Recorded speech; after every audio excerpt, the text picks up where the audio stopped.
กราบสวัสดีสบายดีทุกคนมื้อนี้ก็สิพาทุกคนมาเบิ่งการเฮ็ดเหล้าข้าวเนาะมื้อนี้ก็นี่ซึ่งเจ้าของเพิ่นเป็นผู้ขับรถไถเนาะมาเฮ็ดเพราะว่าอันนี้ก็สิฮอดยามหน้าแล้วเนาะทุกคนเนาะก็เลยเฮ็ดไว้ก่อนเพิ่นว่ามื้อนี้ก็มาหลายเติบเนาะบ่ว่าจะเป็นเด็กน้อยผู้ใหญ่เนาะก็มาเนาะเพราะว่าเพิ่นว่านเนาะกินต้มไก่เพิ่นว่า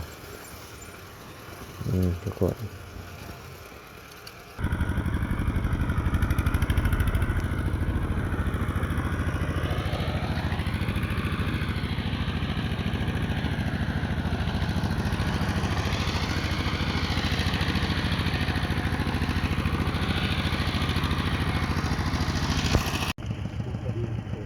เพิ่นว่าเอาแบบคือแบบจังซี่เนาะนี่เพิ่นว่าแบบนี้ค่อยมักเพิ่นว่าอย่าให้เฮ็ดคือแบบนี้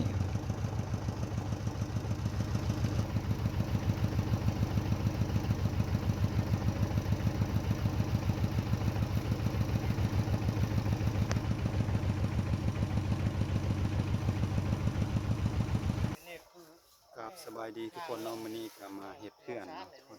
เพื่อนนำบ่าวใส่พรที่ขาดมาประมาณ5-6 คนเนาะมีแต่ผู้ชายเนาะนี่ทุกคนนี่ก็เกียมย้ายไม้เนาะเพราะว่าสิเฮ็ดข้างหน้านี่แหละเพิ่นว่านี่เสาก็แม่นธรรมดาเด้เสาเพิ่นบ่มีเหลี่ยมซั่นเลยเบิ่งแหมเป็นต้นเลยเพิ่นว่าตัดทางกกทางปลายก็แล้วเพิ่นว่าบ่หายากเพิ่นว่านี่มีแต่ผู้ชายเนาะผู้หญิงเฮ็ดของกินเนาะทั้งหมดก็แม่นเก่าเสาเนาะเพิ่นเฮ็ดเนาะเฮ็ดเทื่อนะบ่ฮู้ว่าเฮือนบ่ฮู้ว่าสิเฮ็ดเหล้าเข้าเนาะสำหรับสร้างก็แม่นอยากให้มาผู้เดียวแหล้วสร้างเพราะว่าคันมาหลายคนห่วยหลายแนวคิดได้บ่ว่าอยู่ไสก็อย่ามาผู้เดียวนี่สบายเนาะคิดไลแทกปุ๊บปั๊บแล้วก็แล้วเนาะ คิดคักๆเลยเฮ็ดงานคิดไรบ่คักนี่ห่วยเป็นลายต่างได้คิดไรบ่คัก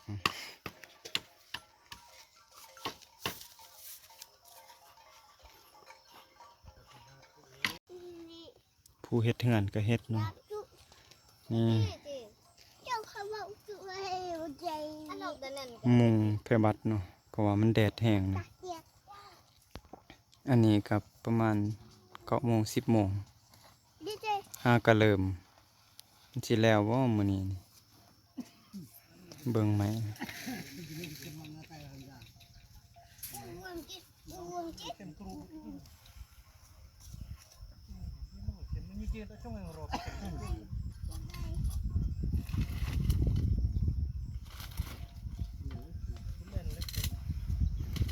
เฮ็ดงานนี่ต้องใช้ความคิดหลายเนาะคันเฮ็ดหลายคนเว้าหลายคนนี่บางทีอาจจะบ่แล้วเนาะมันยุ่งยากเพราะว่าคิดหลายต้องคิดหลายผู้เดียวเนาะ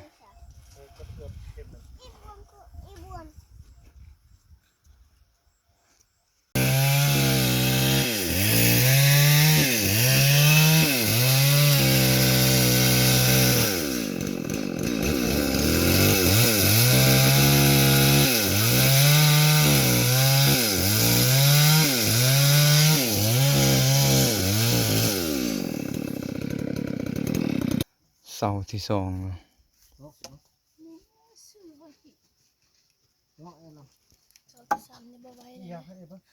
ยังอีก3-4 เสาเกาะเสาเนาะ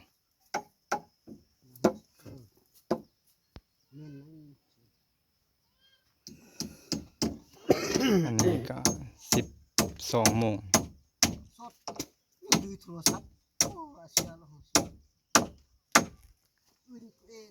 Makanya dah asuknya pun. เสาที่4ตัวนึง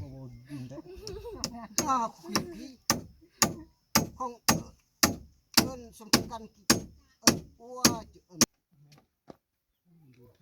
4 เสาแล้วเนาะนี่ตอนเช้าประมาณ12 โมง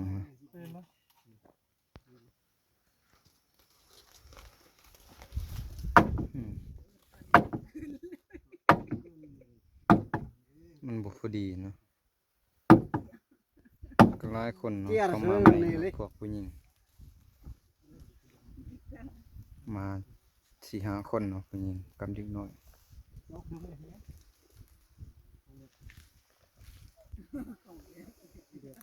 นั่นนี่มูมันนี่เกียร์มีตายเอ๊ะ หลายคนสั่งยิ่งยากนะหลายคนผู้หนึงว่าแท็กซี่ผู้หนึงว่าแท็กซี่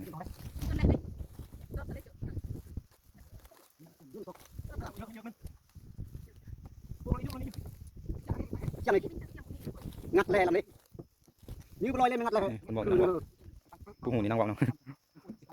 เด่น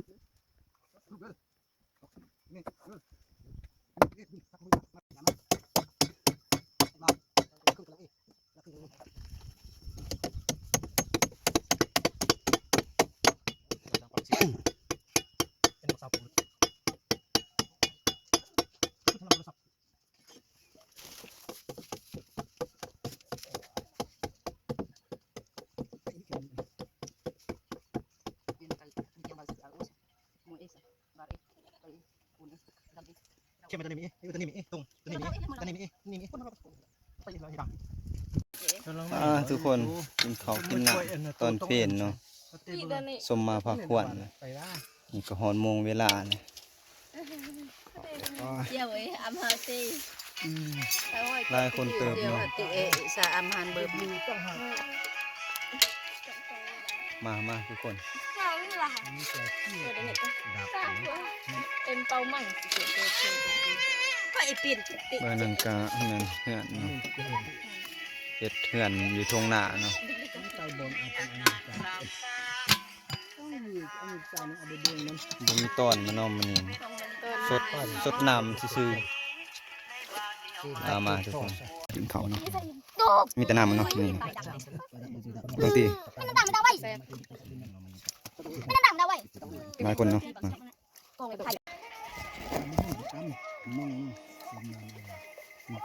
ดื่มน้ำเด้อ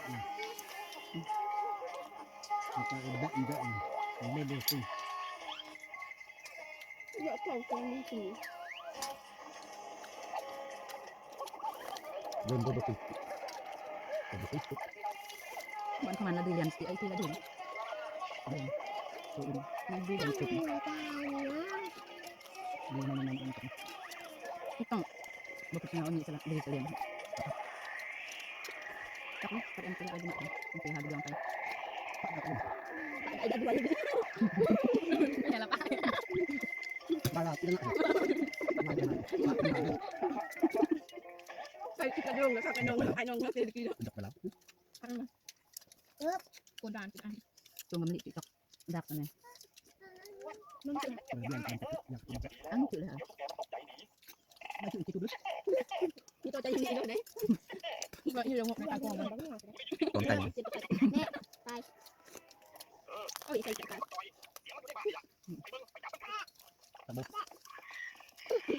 Lại cái con này Lại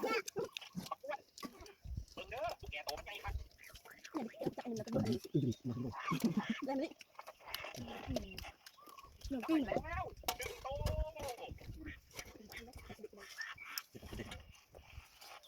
Rồi, việc đừng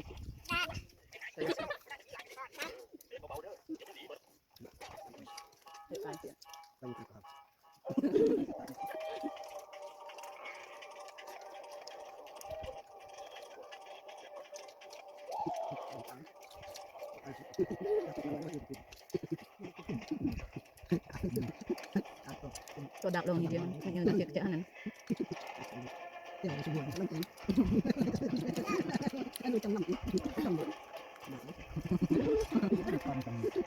còn cái từ Đã bảo không có. tắt tạm đặt đi dùng tách Chẳng đáng. Làm được rồi. Ini asal orang doanya dah pilih. Buat lah. Ini punya. ini masih sama santan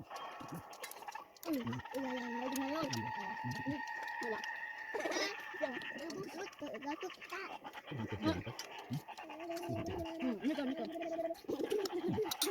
wadah Đặt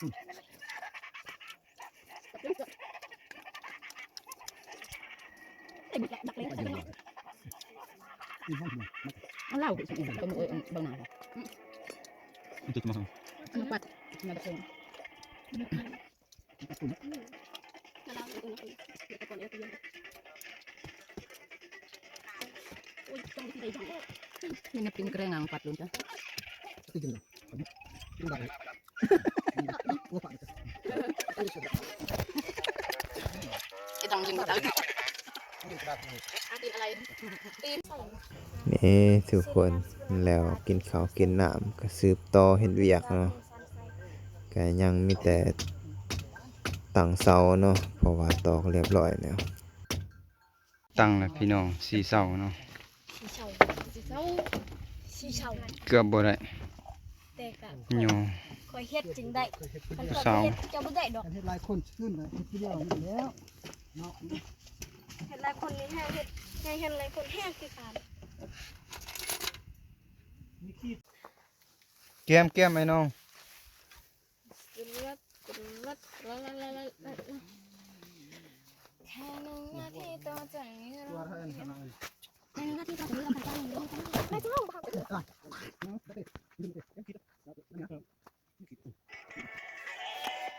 หัวใจมันจะเกิดแค่สุราพาใจ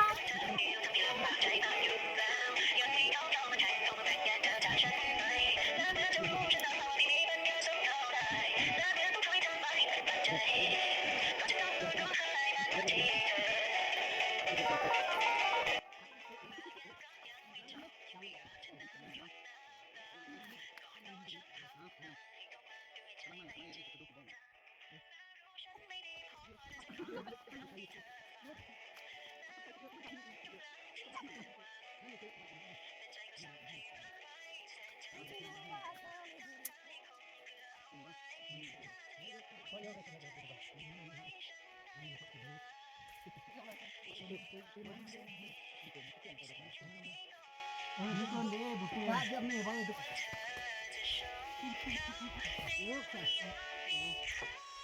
บุกได้กับลูกเดี๋ยวเลยจุดน้ำจุดน้ำจุ่มไม่เลยนะไปจุ่ม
มาแบบหนึ่งสองสามมุกดาเลยสักหนึ่งสอง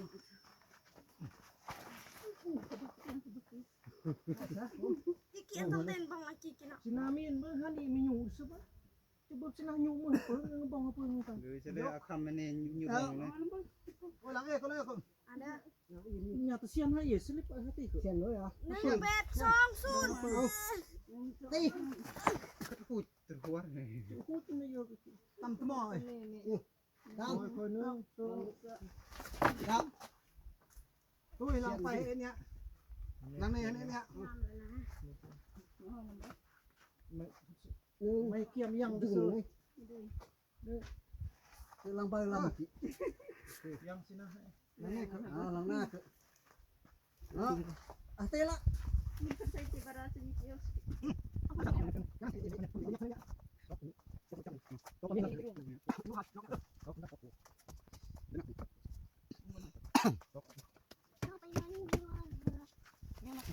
นี่ตั้งตัวก็อยู่ดีๆทุ่มมันจะไม่ต้องจะไม่ต้อง สวัสดีทุกคนวันนี้เสียพาทุกคนมายกเงินเนาะทีมงานของเฮาก็จะประมาณ5-6 คนหั่นแหละ6 7 8แต่2 คนบ่เฮ็ดหยังแม่น มีแต่ขี่รถ ขี่รถเลาะไปเลาะมาประมาณ7 เทื่อแล้วเลาะไปเลาะมานี่15 เทื่ออาจจะได้อยู่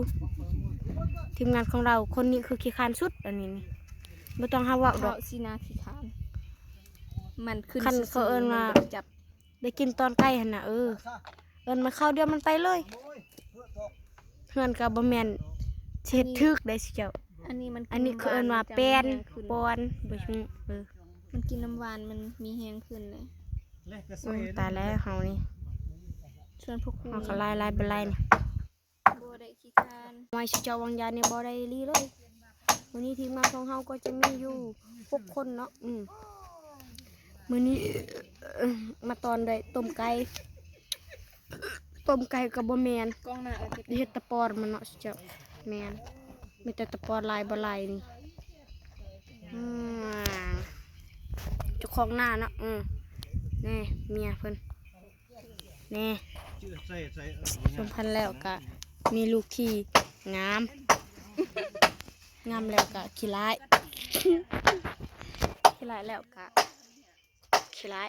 ครับสวัสดีท่านผู้ชมนี่คือมาพอกับบาวินนะครับทงไห้ทงนาที่สวยงามเลิศ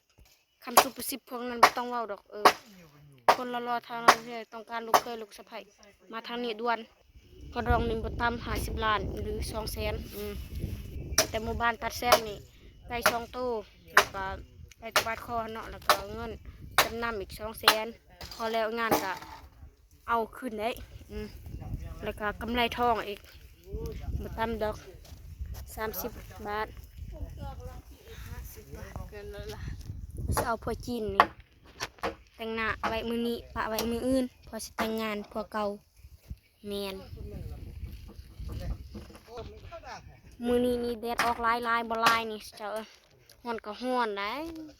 ผู้พัฒนศาสตร์คือดีมากเลยกล้องคือสดสวยงามอันนี้คือบ่แม่นไอ้กล้อง iPhone เลยประมาณแบบกล้องเฟอร์นิเจอร์แบบเขาเอิ้นว่ารุ่น Vivo หั่นน่ะ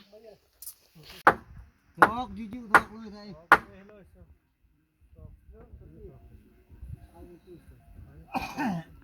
เรียบร้อยแล้วทุกคน ตอกละมั้งตอกดอกไอ้ก็ว่าดอกได้ตอกบูบูสบาบาไปดอกไปดอกบูเอาไปบ้างบูสิบบูสิบห้า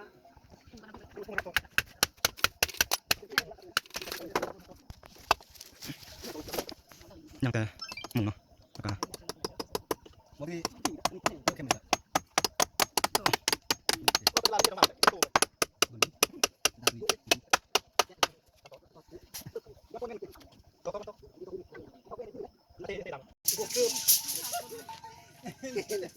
นี่ผมนะนี่แม่นี่ชุดคันนี้นี่แต่นี่ เกิดเหตุการณ์บ่คาดคิดเนาะพี่น้อง นี่แต่นี่ สร้างเฮ็ดบ่ได้เนี่ยเพราะว่าลายสร้างผิดพลาดแล้วเพิ่นว่า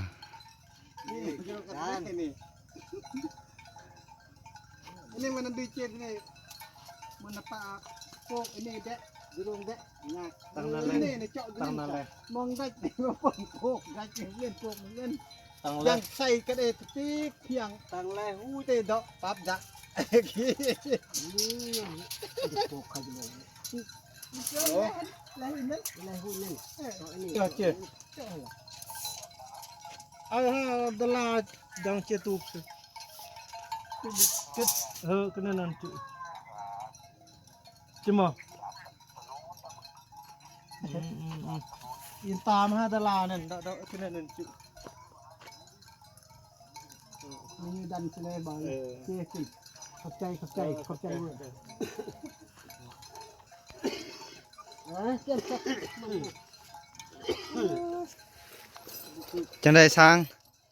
จังได้เป็นจะได้ มันผิดพลาดแล้วเห็ด ผิดพลาดบ่ หน่อยเงินสร้างไงสร้างไงยังใคร